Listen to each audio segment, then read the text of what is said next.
And the last example we have today is question 7.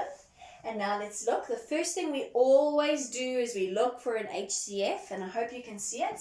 They all have a Y. So Y is going to be my HCF, so I take it out. So I take a Y out here, a Y out here, and a Y out there. So I don't just assume it's a trinomial because there's 3 terms. You first look for an HCF. So when I take Y out, I'm left with x squared minus 22x plus 40.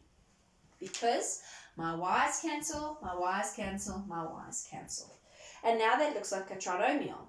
My first step for a trinomial is to find the factor pairs of 40, and I'm scared I run out of space. So I'm just going to erase this, sorry. My factor pairs of 40 are, I may forget some, 1 and 40, 2 and 20. 3 doesn't go in, 4 goes in 10 times, 5 goes in 8 times, 6 goes into 40, no it doesn't, 7 doesn't go into 40, and 8 goes into 40, but I've written it down already. So those are my factor pairs. Not forget, I need to do my 2 brackets. What signs am I going to put in? The positive tells me they need to be the same. And which signs do I choose that must be the same? It's told to me by the negative. It must be negative and negative.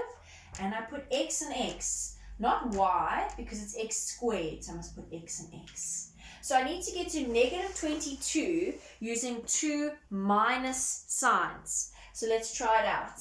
Negative 1 minus 40 is negative 41. Negative 2 minus 20 is negative 22, and that's what I'm looking for, negative 22. So I put the 2 in the negative brackets, and I put the 20 in the negative brackets. Again, it wouldn't matter if those were swapped around, as long as the 2 has a negative and the 20 has a negative. And that's the end for my final example.